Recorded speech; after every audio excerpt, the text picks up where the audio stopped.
വടാട്ടുപാറയിൽ മഴക്കാല പൂർവ്വ ശുചീകരണ പ്രവർത്തനം ശനിയാഴ്ച ആരംഭിക്കും. ബോധവത്കരണ പ്രവർത്തനങ്ങൾ നടത്തുന്നതിനും തീരുമാനിച്ചിട്ടുണ്ട്. ആരോഗ്യ ജാഗ്രതാ പദ്ധതിയുടെ ഭാഗമായി ചേർന്ന യോഗമാണ് വടാട്ടുപാറയിൽ ഊർജിതമായ മഴക്കാലപൂർവ്വ ശുചീകരണ ബോധവൽക്കരണ പ്രവർത്തനങ്ങൾ നടത്താൻ തീരുമാനിച്ചത്. പൊതുസ്ഥലങ്ങളുടെ ശുചീകരണം, ഗൃഹസന്ദർശനം, തോട്ടങ്ങളിൽ ശുചിത്വ പരിശോധന എന്നിവ നടപ്പാക്കും. പ്രവർത്തനങ്ങൾക്ക് ശനിയാഴ്ച തുടക്കമാകും. പൊതുജനാരോഗ്യ നിയമം കർശനമായി നടപ്പാക്കാനും തീരുമാനിച്ചിട്ടുണ്ട്. ബ്ലോക്ക് പഞ്ചായത്ത് അംഗം ബിൻസി മോഹനന്റെ അധ്യക്ഷതയിൽ ചേർന്ന യോഗം ഗ്രാമപഞ്ചായത്ത് വൈസ് പ്രസിഡന്റ് എൽദോസ് ബേബി ഉദ്ഘാടനം ചെയ്തു.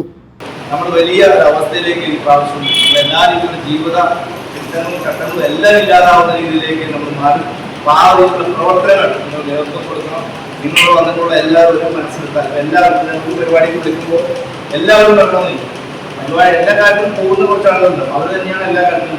ചില ആളുകൾക്ക് എല്ലാ കാര്യങ്ങൾക്കും തിരക്കായിരിക്കും, വലിയ തിരക്കായിരിക്കും. എന്ത് പറഞ്ഞാൽ തിരക്കായിരിക്കും. വീട്ടിലെ കാര്യങ്ങൾ അല്ലെങ്കിൽ മറ്റുള്ള കാര്യങ്ങൾ, ജോലിയുടെ കാര്യങ്ങൾ ഒക്കെ പറഞ്ഞ് ഓരോ തിരക്ക് പറഞ്ഞ് മാറി നിർത്തുന്നുള്ളൂ.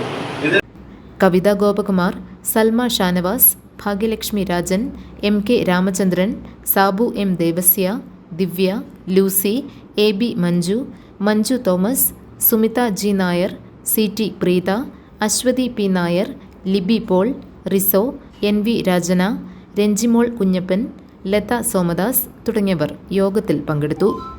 GTV news, Vadattupara.